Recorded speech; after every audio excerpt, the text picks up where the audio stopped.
Yes? No? I've been spending my time sitting back there taking lots of different notes and scribbling on paper, not knowing that I would be the last person, but knowing that I would be in the last panel. And now that I'm the only thing standing between you and the bar, I'll tell you that Kara and Alan are great, right? Partnerships are important. If you can dance with Jeff Mariotti, you should. Inside joke. Listen to what Susan Moore Johnson has to say, and we're done. All right, let's go. Just kidding. Yeah, I got 10 minutes. I'll use it. So I want to sort of talk about a couple different things, right, that I think have been going on today, and one thing that we haven't talked about. So there's two themes that I've been picking up on. Adult learning is really important, right? Systems are really important. I'm going to talk about both of those. We have not talked about politics yet, and perhaps because I'm a former superintendent, I think a lot about it, even though I'm no longer. It's just, you know, I'm recovering. But first, let me tell you a story, and it goes to what Susan said earlier about 15,000 people in the city outside this room. So I recently had an opportunity to hear a State Department human capital program in the State Department talk about how they've invested $6 million of Race to the Top funds in concert with an institute at a very prestigious university, so I'm not going to name all of it. And I was with a reformy type group that I was with. And it was all about, the theory of action was basically student achievement in our state sucks, teachers don't know what they're doing, so let's reform teacher preparation, right? I cannot tell you how gaga the people in the room were over this idea that if you fix that part of it, everything else will take care of it. If we just had teachers with higher SAT scores, then we get better student achievement. If we just made sure that teachers were accountable for student achievement outcomes, the teacher prep programs were accountable for teacher preparation programs were accountable for student performance, then everything would be better, right? And you can go on and on and on about this. So the conversation today is incredibly important. It's powerful. It resonates with everything that I have ever done as an educator, and it is completely disconnected from the dominant narrative that exists within this, right here, right within this, in the location we're in. So I am hopeful and thankful for the work that many of you are doing. I appreciate the work that the spotlight that's being shined on it today, and I'm distressed at the disconnect between funding, politics, policy, and the real work that actually improves outcomes for kids, right? But our job is to sort of figure that out. So let me start with the adult learning piece and talk a little bit about that. And again, I'm just trying to sort of synthesize a couple of different things. And at the end, I do want to bring it to where we are today with ESSA and my grave concerns about the terror that will unleash on our schools. Not that I have any opinions on it, but so we do not have a student learning problem in America today. We have an adult learning problem, right? And leaders, superintendents, principals, school boards, department heads, others, unions, right, need to be accountable for organizing systems that promote and support adult learning. And it's been, the research has been out there, so whatever everybody else said, read their stuff, right, it's all right, it all works. When I was superintendent in Stamford, Connecticut, we did a massive PLC initiative in concert with a complete overhaul of curriculum, assessments, accountability, and everything. Shameless plug time, read it in the March 2011 Kaplan. We did an article on it. I'm also trying to promote Kaplan magazine. It's my job now. So when I talked to teachers about why it was that we were seeing these, pretty sizable increases in student achievement, I really wanted to think that it was something that I had done in terms of new curriculum or professional development, and that was part of it. I mean, it's certainly part of it.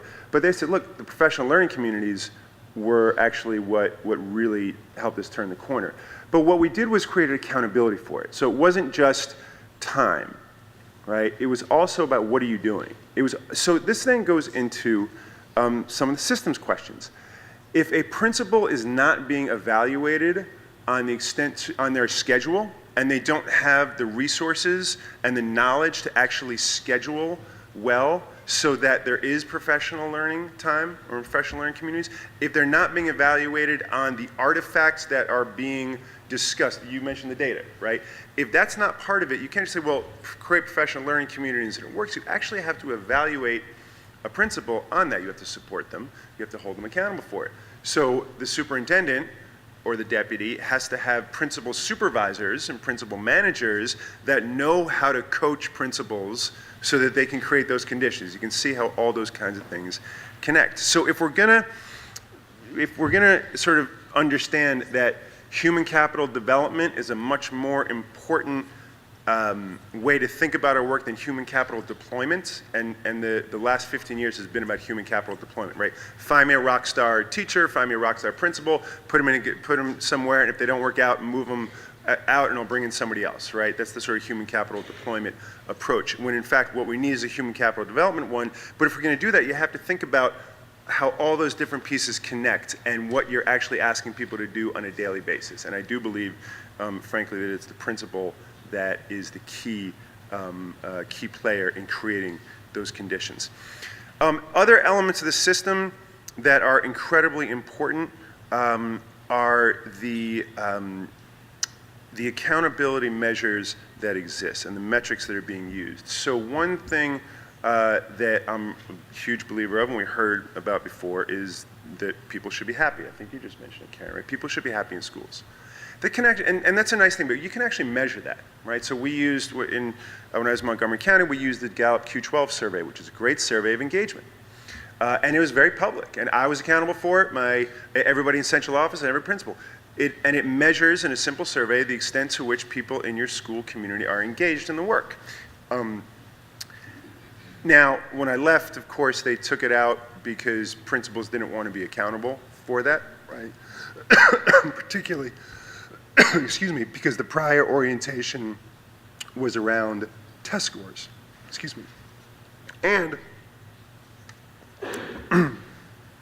this brings me to the third piece, the politics of all of this, right?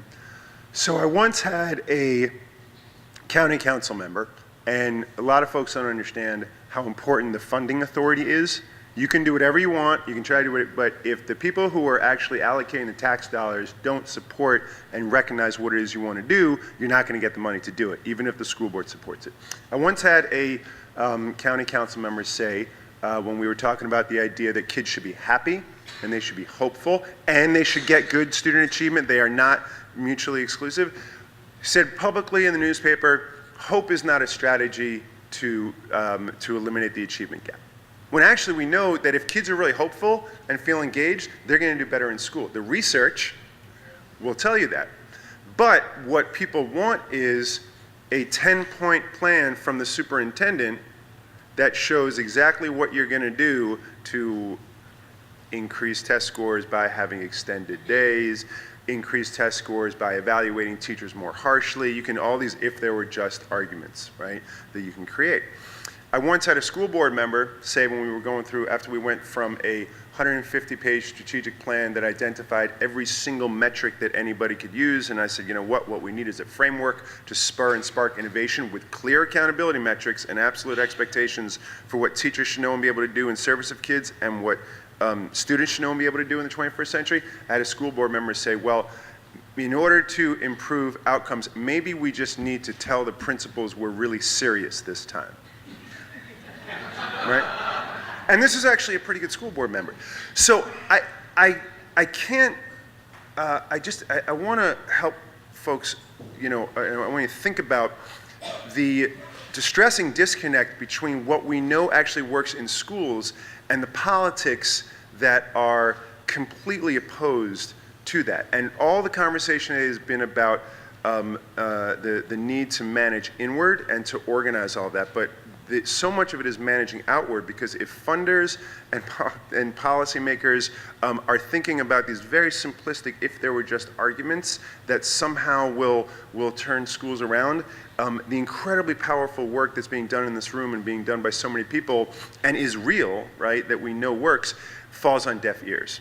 And that's where, let me shift to ESSA, and I haven't seen a card over there, but I'm very clearly just trying not to look there so I can keep going. So I fear now, pendulums swing, right, and we understand why the pendulum swung with ESSA, and I know a lot of people are celebrating it, right, and I'm really, really scared. The history of American public education shows us pretty clearly that left to their own devices, local school boards and states will not serve the most vulnerable kids unless forced to by lawsuits. Right, and that's just the way it works, and always has. And I hope that the expertise of the last, and I was no fan of No Child Left Behind, and I certainly was no fan of Race to the Top.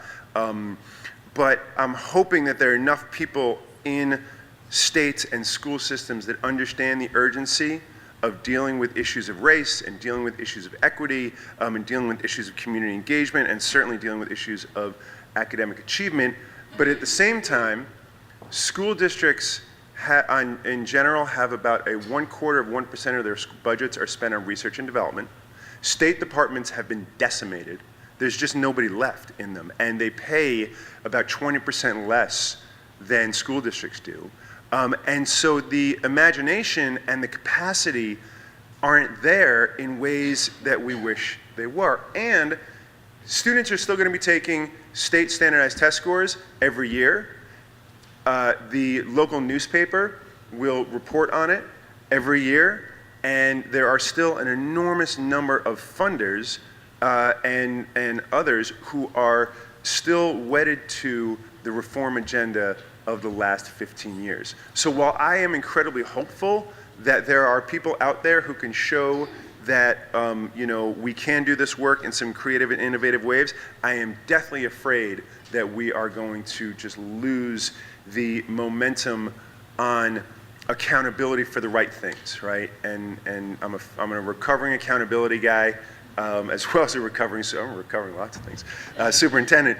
But the notion of organizing around being accountable, which is what the conversation has been about today, this is all about being accountable rather than being held accountable, lies somewhere in the middle of the pendulum that's now swung to the other side with ESSA. And I think it's all of our responsibilities to shine a really bright light on that and to be kind of relentless as we also welcome the opportunity for creativity and innovation and a decrease in some of the top-down draconian overstepping that's existed, but at the same time, while we still have annual state standardized test scores and we still have, it's going to be really hard to back away from a lot of that. One last thing on the ESSA piece, which we haven't talked about today, but I'll just throw it in because it's the end of the day. I've always been a huge proponent of social emotional well-being. Social emotional, done a lot to organize around it. I am really afraid, and you all as researchers need to be very strong, be very vocal about this. I am really afraid it's going to go the way of value add. I love value add methodologies. I think it could have been one of the greatest tools that we've ever seen for equity in this country, and because of its misuse by policymakers, it will never fly again, right? We're going to have to come up with another name for it. It can be used in research, but in a school district, in a policy, it's never going to fly again, unfortunately, and it could have been fabulous. I'm really afraid the same thing is going to happen with social emotional well-being, because we're now, there's going to be an attempt made to measure it and in ways that are not reliable, not valid, and then attach policies to it that are completely inconsistent with what we know actually drives the social emotional well-being of kids. And you all have an enormous responsibility to be much more vocal about that and its potential misuse than happen with value add. Because value add, I think there's a little bit of catch up, but as states and local school districts are starting to think about how to measure school climate, how to measure social emotional learning, please, please, please do everything you can to ensure that it doesn't get completely corrupted in the way that unfortunately value add did. That's my plea to you, and at that I will say thank you for staying until the end, I guess, and turn it over to Leo.